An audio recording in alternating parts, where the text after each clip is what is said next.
사람이 다 똑같은 사람이 아니고요. 사람답게 살아야 사람이죠. 시간도 똑같은 시간이 아니에요. 어떤 사람은 지금 선을 행해요. 어떤 사람은 악을 행하고 있어요. 어떤 사람은 누군가를 살리기 위해서 자기 시간과 자기 인생을 투자하는 슈바이처 같은 인생도 있겠지만 어떤 사람은 다른 사람을 죽이는데 일을 하는 사람도 있을 거예요. 제가 일전에 말씀드린 대로 45초마다 한 명씩 굶어 죽고 갑니다. 근데 이것도 이제 제가 이야기하니까 여러분, 아, 그렇구나. 우리가 이렇게 잘 먹고 잘 사는구나. 저도 마찬가지예요. 평소에는 그런 생각 잘 안 해요. 근데 이제 뉴스 같은 거 이렇게 광고 보면 공익 광고 나오잖아요. 아프리카에 누가 죽어간다. 후원해 주시라고. 그러면 아, 이렇게 어려운 사람들이 있구나. 그런데 또 잠깐 지나면 잊어버려요. 작년 2023년에 전염병으로 죽은 사람이 공식 통계만 1290만 명입니다. 코로나의 영향이 컸겠죠. 자살해서 죽은 사람이 공식적으로 100만 명입니다. 교통사고로 130만 명이 죽었습니다. 낙태해서 이 땅에 빛도 보지 못하고 지워져서 없어진 아이들이 4,460만 명입니다. 4,460명이 아니에요. 4,460만 명. 우리나라 인구보다 조금 적은 숫자가 죽어버린 거예요. 에이즈로 몇 명 죽은지 아세요? 160만 명이 죽었습니다. 그러니까 뉴스에 안 나와서 그렇지 어마어마한 숫자가 에이즈로 죽은 거예요. 작년에. 자, 지금 어떤 일이 일어나고 있어요? 우리가 그냥 이렇게 살아도 되는 걸까요? 되는 대로, 세월 가는 대로 그렇게 살아가도 되는 것인가? 한 번쯤 깊이 생각해 봐야 돼요. 예수 믿는 우리는 그런 안목을 갖고 살아가야 돼요. 부자다, 높다, 낮다, 행복하다, 불행하다만으로 균형할 수 없는 세계가 또 있는 거예요. 가치라는 게 있는 거예요. 노아의 때도 마찬가지였습니다. 한편에서는 두렵고 떨림으로 순종해서 노아가 방주를 짓고 있었습니다. 한쪽에서는 시집가고 장가가고 먹고 마시고 있었습니다. 시집가고 장가가고 먹고 마신다는 표현은 창세기 6장에는 안 나왔어요. 근데 예수님이 노아의 방주 사건을 가져오면서 더 구체적으로 정확히 표현했어요. 그런데 예수님의 이 해석이 맞는 것이고 우리에게 교훈하고 시사하는 바가 커요. 우리는 이 설명이 없었으면 노아의 방주의 창세기 6장에 사람들이 죄악 중에 다 물들어가지고 하나님의 진노를 샀잖아요. 죄만 지어서 다 죽은 줄 알았는데 예수님은 그건 말할 것도 없고 무관심해서 죽었다. 다시 말해서 깨어있지를 못했다. 그런 말이에요. 여러분, 그러면 예수님의 이 교훈을 말씀을 들어보면 지옥에는 살인자가 많을 것 같아요? 아니면 믿지 않아서 간 자가 많을 것 같아요? 의외로 살인자는 많지 않을 수 있어요. 말이 안 되는 소리지만 복음 안에서만 해석되는 이야기지만 고재봉은 살인자였지만 회개했습니다. 그래서 그는 구원받았어요. 그러니까 살인자가 지옥에 간 사람보다 살인을 해서 지옥 간 사람보다 이거는 뭐 확률적으로도 그래요. 믿음으로도 볼 때 선하고 착하게 살았다고 자기는 자부하지만 안 믿었기 때문에 지옥 간 사람이 훨씬 많아요. 그죠? 그 쉽게 이해할 수 있는 부분이에요. 자, 그러면 따져봅시다. 예수님의 이 증언, 노아의 당시에 사람들은 시집가고 장가가고 먹고 마셨지만 비가 올 걸 준비하지 않았다. 그래서 어차피 악한 자도 죽었고요. 그 다음에 시집가고 장가가고 먹고 마신 사람도 죽었다는 거예요. 그러면 시집가고 장가가고 먹고 마신 게 나쁜 짓이냐? 나쁜 짓 아니죠. 내가 능력이 있어서 시집가고 장가가고 내 돈 가지고 먹고 마시는데 누가 뭐라 해? 네. 훔쳐서 시집가고 장가가고 먹고 마셨다면 죄지만 자기가 열심히 피땀 흘려 노력한 걸 가지고 그걸로 잔치를 하든지 뭐 내가 기부를 하든지 버리든지 무슨 필요가 있어요. 그건 죄가 아니지. 객관적으로 볼 때. 그러나 죄 짓는 것과 똑같이 결국은 지옥을 가더라는 거예요. 그러므로 지옥에 가는 이유는 악해서 가는 게 아니고 깨어있지 않아서 간다는 걸 기억해야 됩니다. 믿지 않아서 간다 이 말이에요. 믿는 사람은 깨어있을 수밖에 없어요. 깨어있으라 해서 깨어있는 게 아니고 예수를 믿으면 또 다른 눈이 생기거든요. 그래서 깨어있을 수밖에 없어요. 제대로 믿으면. 한쪽에서는 방주를 짓고 있었는데 한쪽에서는 흥청망청 자기의 인생의 목표를 향하여 열심히 살다가 결국은 비가 오니까 다 죽었다. 오늘 이 시대도 그런 일이 일어나고 있어요. 인류를 분류를 해보면 뭐 착한 사람, 나쁜 사람, 남자, 여자, 동양인, 서양인 그런 구분 말고 오늘 이 시간에는 자, 교회를 다니는 사람과 안 다니는 사람. 즉, 종교가 기독교인 사람과 비기독교인인 사람. 이거는 이제 정확한 통계는 아니지만 어느 정도 나와요. 그래서 세계 인구 중에 기독교인이 비율이 몇 프로다. 불교가 몇 프로다. 그거 나오잖아요. 이슬람이 몇 프로다. 이슬람은 불과 30년 전에는 8억밖에 안 됐어요. 근데 앞으로 10년 후에는 30억에 육박할 거라고 종교학자들이 이야기를 해요. 이제 이런 것처럼 통계가 나오잖아요. 그러니까 우리나라 교회에 다니는 기독교 인구는 몇 명이다 나온단 말이에요. 그럼 교회에 나온다. 그럼 교회에 나오는 사람도 다 나오는 게 아니고 교회에 나온 사람 중에 깨어있는 성도가 있고 잠자는 성도가 있다. 그 속은 아무도 몰라. 그럼 잠자는 성도는 어떻게 되냐? 종교인이라는 거죠. 제가 볼 때는. 예수님이 지금 오신다면 우리가 다 공중에 간다는 것도 거짓말입니다. 우리 중에 분명히 얼마인지 누구인지는 모르지만 남을 수밖에 없는 구조입니다. 이거 뭐 기분 나쁘고의 좋고의 문제가 아니라 그건 팩트니까요. 팩트. 그렇잖아요? 어쩔 수 없어요. 그거는. 우리가 다 들림받는 것도 이상한 거라니까요. 좋은 일이지만 그건 거짓말일 가능성이 많아요. 왜냐? 그렇게 만만치 않거든요. 아모스서 3장 7절 말씀 보실래요? 다 같이 시작. 주 여호와께서는 자기의 비밀을 그종 선지자들에게 보이지 아니하시고는 결코 행하심이 없으시네. 결코라고 그랬어요. 절대로 그런 일 안 하신다는 거예요. 무슨 일이냐? 우리 하나님께서는 자기의 비밀스러운 일, 자기가 하고 싶은 일인데 사람들은 몰라. 그 깊은 속을 어떻게 우리가 알 수 있겠어? 그 주님의 뜻을. 근데 당신이 행하시는 독특한 일이 있는데 알리고 하신다는 거예요. 근데 알리시는 방법이 독특해요. 뭐냐? 그날과 그 시를 말하지 아니하시고 징조로 보여주신다는 거예요. 절대로 알리지 않고 행하신 일은 없다. 이스라엘 백성들이 400년 동안 애굽에서 종살이 한다고 하셨거든요. 그걸 아브라함 때 이미 말을 했었어요. 알라면 할 수 있다. 여러분 몰라서 못 믿는 게 아니에요. 안 믿으려니까 안 믿는 거예요. 안 믿으려니까. 노아가 방주를 짓고 있었습니다. 홍수가 난다는 사실을 몰라서 죽은 사람이 없고 그 주변에 들은 사람은 다 알았어. 자, 방주가 지어지고 있었어요. 방주의 크기가 어느 정도냐? 방주를 80년 정도 지었거든요. 500살에 새 아들을 낳습니다. 노아가. 그리고 하나님이 한탄하세요. 너무 제약이 많다. 싹수가 없다. 도저히 방법이 없다. 그러니까 다 쓸어버리고 다시 신인류로 시작을 해야겠다. 재창조하겠다는 거예요, 하나님이. 그래서 보니까 씨가 하나 남아있어. 그건 노아의 식구들. 그래서 노아를 살리기로 마음을 먹어요. 그래서 노아에게 말씀을 하셨어요. 그건 뭐냐? 방주를 지어라. 왜요? 내가 홍수로 쓸어버릴 거야. 근데 이게 비밀이 아니었어요. 비밀 같았지만 비밀이 아니야, 사실은. 왜 비밀이 아니죠? 방주를 지었잖아요. 방주는요, 감출 수 없는 거대한 물건이에요. 그냥 돛담배가 아닙니다. 어느 정도로 컸냐? 길이가 130m. 길이가. 그리고 좌우 폭이 22m. 22m면요, 대충 저쪽 벽에서 여기 기둥까지 좀 될까요? 정확히 재봐야 하겠지만 이게 폭이거든요. 높이는 13m. 말이 그렇지 실감이 안 나는 거예요. 여기서 저 뒤로 130m. 그리고 3층으로 지었어요. 그러니까 적재량이라고 하는 건 엄청나다는 거예요. 이 크기를 나는 모르지만 세종대왕, 우리나라 기술로 만든 구축함이 있어요. 그 정도 크기래요. 모르지, 뭐 세종대왕을 봤어야 알지. 어쨌든 그 크기라는 거예요. 생각보다 큰 배지요. 130m의 크기. 그러니까 80년 걸린 거예요. 그러니까 성경에 5년 만에 그 배를 졌다 그러면 성경 거짓말이에요. 미안하지만. 근데 80년이라는 세월이 흘렀기 때문에 가능한 이야기라는 거예요. 그러면 그 배가 처음에 1, 20년에는 윤곽이 안 드러났겠지요. 그러나 20, 30년이 지나면서 뼈대가 드러났을 거 아니에요. 이렇게 점점 산 사이에서, 계곡 사이에서, 평지 사이에서 이제 어떤 장소를 터잡고 자기 땅에서 배를 짓기 시작하니까 시간이 지나면서 점점 윤곽이 드러났겠지. 그렇지 않아도 이런저런 소문이 들리던 탄데 어느 날 그 거대한 건축물이 드러나니까 사람들이 말을 하기 시작했을 거 아니에요. 뭐한데? 어떤 미친놈이 저렇게 큰 배를 짓는데? 노아라는 인물인데 그 배를 짓는다네. 왜 짓는데? 뭐 홍수가 난다나? 무슨 홍수가 나? 미쳐서 지금 제발 비나 왔으면 좋겠네. 요새 가물어서. 그게 아니고 그가 믿는 신이 있는데 이 땅이 비를 쏟아내가지고 다 죽인다고 그랬대. 허허허 별 미친 인간이 나 있구만. 그래서 술잔을 기울이면서 그렇게 안주 삼아서 살았을 거란 말이에요. 중요한 건 다 알게 됐다라는 뜻이.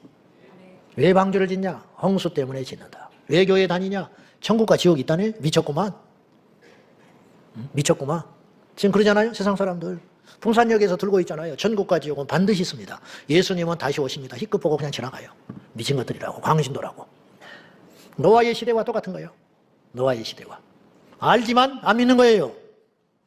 근데 그런 사람들이 세상 밖에만 있으면 이해하는데 교회 안에도 있다 이 말이에요. 아는데 안 믿어. 뭐라고 그러냐? 또 그 소리 하니? 또 그 소리 하니? 그럼 뭔 소리를 할까? 천국 지옥 이야기 안 하면 무슨 소리 할까? 구원 이야기 안 하면 무슨 이야기 할까? 이 강단에서 무슨 소리를 해야 돼? 잘 먹고 잘 살아라고? 자식들 잘 키우라고? 그건 책 읽으면 돼, 책. 뭔 소리를 해야 되냐고, 여기서. 동성애는 죄라고 말을 해야 되고, 거룩하라고 말을 해야 되고, 기도하라고 말을 해야 되고, 복음을 전하라고 말을 해야 되고, 십자가를 지라고 말을 해야 되고, 천국 가는 길은 만만치 않은 길이라고 말을 하라고 이 강단이 있는 거 아닙니까? 비가 온다고. 근데 그날과 그 시는 알아요, 몰라요? 모르지. 모르지만 홍수는 반드시 있다. 똑같은 거예요, 재림하고. 언제 비 내린다고는 말하지 않았어요, 주님이 노아에게. 그러나 비는 반드시 온다. 그러니까 배 지은 거지. 우리 주님은 반드시 다시 오신다. 그러나 그날과 그 시는 모른다. 그럼 어떻게 해야 되냐? 우리는 방주 지어야 된다는 거예요, 지금. 노아는 눈에 보이는 방주를 지었지만 우리는 눈에 보이지 않는 믿음의 방주를 지으라. 주님 오셨을 때 구원할 수 있는 처소가 있어야 한다는 거예요. 그것이 믿음의 준비라는 거예요. 노아는 자기 몸 밖에, 영혼 밖에, 마음 밖에 방주를 지었지만 우리는 우리 마음속에 믿음의 방주를 지어야 된다, 이런 뜻이에요. 결국은 방주는 노동력으로 지어진 배가 아니고 믿음으로 짓는 배였다는 거예요. 믿음이 없으면 못 지어요. 그날로 공사 중단하는 거야. 자, 자식들 셋이서 노아하고 결국은 넷이서 진 거예요. 여자분들은 그냥 일을 제대로 못했으니까. 그러면 남녀 차별하는 겁니다, 제가. 그러면 배를 짓든지 욕을 하면, 군대 가? 그러면 군대 가. 군대 못 가게 안 해. 가, 제발 좀. 가. 이스라엘처럼 가. 자, 무슨 말 하다가 이렇게 왔어요. 배를 한 40년 쳤어요. 근데 아들놈 하나가 갔다 오더니 도저히 못 하겠대. 창피해서 못 살겠대. 길거리를 못 간대. 못을 사러 못 간대. 철물점에 못 가겠대. 왜냐, 안 판대. 미쳤다고. 그래서 나자빠져 버렸어. 그리고 며느리는 하나 또 도망가 버렸어. 친정으로 가버렸어. 친정 식구가 가서 데리고 가버렸어. 이럴 수 있는 거예요. 노아가 헷갈리기 시작하는 거예요. 주님, 정말입니까? 정말 비가 오긴 오는 거예요? 우리하고 똑같은 겁니다. 그러면 도와주셔야지요. 저런 상황이 일어나는 걸 보니까 내가 잘못 계시를 받았는지도 모르겠어요. 하나님이 배를 짓는 것을 원하신다면 뭔가를 도와줘야 할 거 아니에요. 하늘에서 돈이 떨어진다든지, 실제로 그런 일도 있을 수도 있어요. 누가 와서 나무를 갖다 준다든지 먹을 걸 갖다 준다든지. 속은 몰라. 저는 분명히 도움의 손길도 많았을 거라고 생각해요. 그러니까 지었겠지. 우리하고 똑같다니까요, 지금. 똑같아. 그때 노아가 그만하자. 내가 잘못 생각한 것 같다. 그리고 딱 중단됐다. 그러면 노아는 스톱되죠, 방주는. 그 뭐냐, 믿음을 잃어버린 거야. 비 안 와. 그럼 어떻게 됐겠어? 다 죽는 거지. 우리하고 똑같은 겁니다. 이제 그만하자. 적당히 믿자. 이제 교회 지긋지긋하다 그만 다니자. 끝나는 거예요. 지금까지 해왔던 건 아무 필요가 없어. 마지막까지 가는 자가 승리하는 거예요. 여러분, 마태복음 24장 우리가 자주 읽으니까 별 감격도 없고 긴장감도 없는 게 사실이에요. 이 말씀을 잘 모르는 분들은, 처음 오셨다든지 성경을 잘 모르신 분들은 집에 가셔서 10번을 읽어봐요. 그리고 10번을 읽고 지금 이 시대, 이 성경책을 여러분이 아실 것은 2000년 전에 마무리된 책이라는 걸 아셔야 돼요. 2000년 전에 끝난 책이에요. 중간에 손을 못 댄 책이에요. 근데 이 마태복음 24장이 몇 달 전에 지은 책처럼 오늘 이 시대를 정확하게 이야기하고 있어요. 뭐 재난이 일어난다, 지진이 일어난다, 전쟁이 터진다, 점점 심해진다, 사랑이 식어진다. 그런 건 맞을 수 있다 이거예요. 맞힐 수 있다. 근데 정말로 이해할 수 없는 예언의 성취가 있어. 그건 뭐냐? 가짜 예수가 많아진다는 거예요. 적그리스도.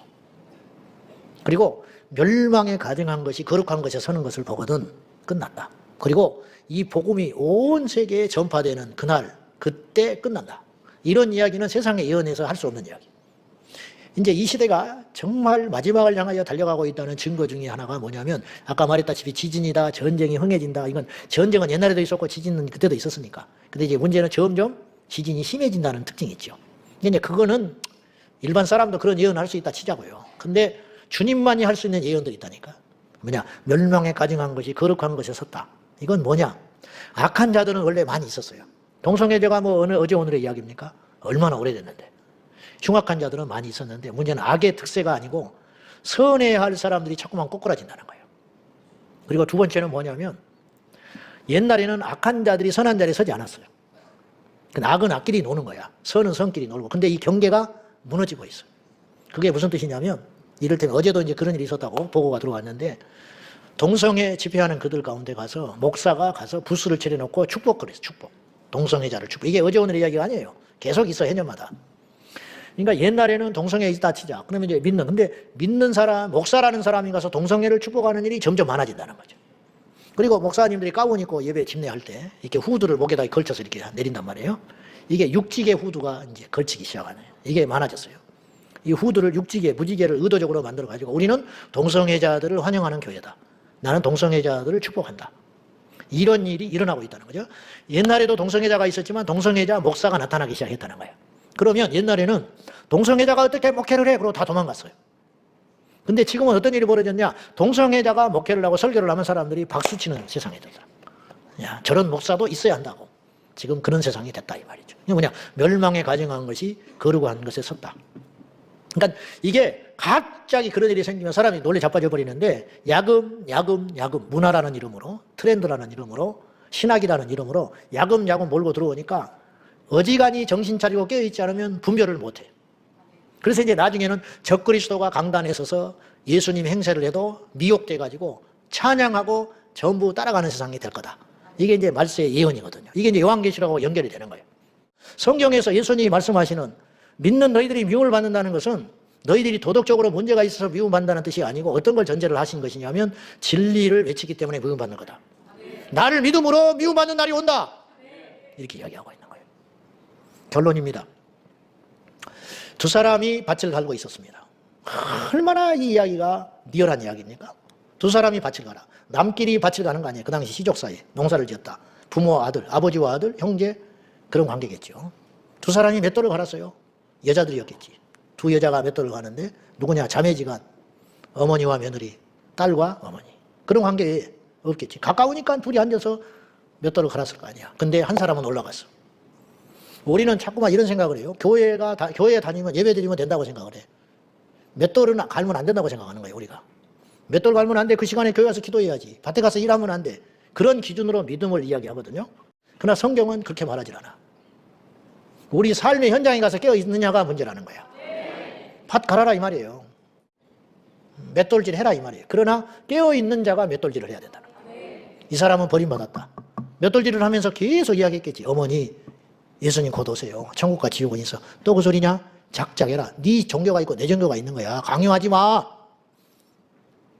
형님하고 동생하고 밭을 갑니다. 아우, 언제까지 그러고 살란가? 형님 답답하오. 이 세상에 예수 혼자 믿어? 그만하시오. 나 한 번만 더 그 소리 하면 나 형으로 안 봐요. 근데 주님이 오셔버렸어. 그 말 아니요. 여러분은 어디에 있어요? 방주를 짓는 사람을 보고 긴장을 하십니까? 손가락질을 하시랍니까? 예수님이 다시 오신다는 성경의 가르침을 듣고 여러분은 또 그 소리냐라는 소리가 들리십니까? 그렇게 말을 하고 싶으십니까? 아니면 정신 차려야겠다는 생각을 하십니까? 여러분은 초대만 받은 사람입니까? 택함 받은 사람입니까? 억지로 안 되지요. 억지로 안 돼. 깨어 있읍시다. 들림받아 그날과 그 시는 알지 못합니다. 그러나 반드시 그날은 옵니다. 마치 우리가 죽듯이. 언제 죽는지 모르지요. 그러나 우리 중에 어느 누구도 안 죽는다고 말하는 사람은 없습니다. 다 죽습니다. 그러나 그 시는 모릅니다. 주님은 반드시 오십니다. 단지 그날과 그 시를 모를 뿐입니다. 그렇기 때문에 우리에게 요구하는 게 뭐냐? 그러므로 깨어 있으라. 그러므로 준비해라. 그러므로 항상 긴장하고 있어라. 언제 우리 주님이 오셔도 이 땅에 버려지지 않을 믿음을 준비해라. 언제 비가 쏟아져도 그 배에 오를 배를 완성시켜놔라. 그 말이죠. 기도하십시다. 하나님 아버지, 오늘날도 노아의 홍수의 사건은 재현됩니다. 언제 비가 올지 모르나 배를 만들어야 하듯이 언제 우리 주님 오실지는 모르나 반드시 오실 것입니다. 준비하게 하시고 깨어있게 하여 주시고 세상에 너무 집착하지 않게 하시고 세상에서 밭을 갈고 맷돌질을 하고 세상에 가서 심지어는 시집도 가고 장가도 가고 먹고 마시되 깨어있어 먹고 마시게 하시고 깨어있어 장가가고 시집가게 하여 주시옵소서. 예수님의 이름으로 기도하옵나이다.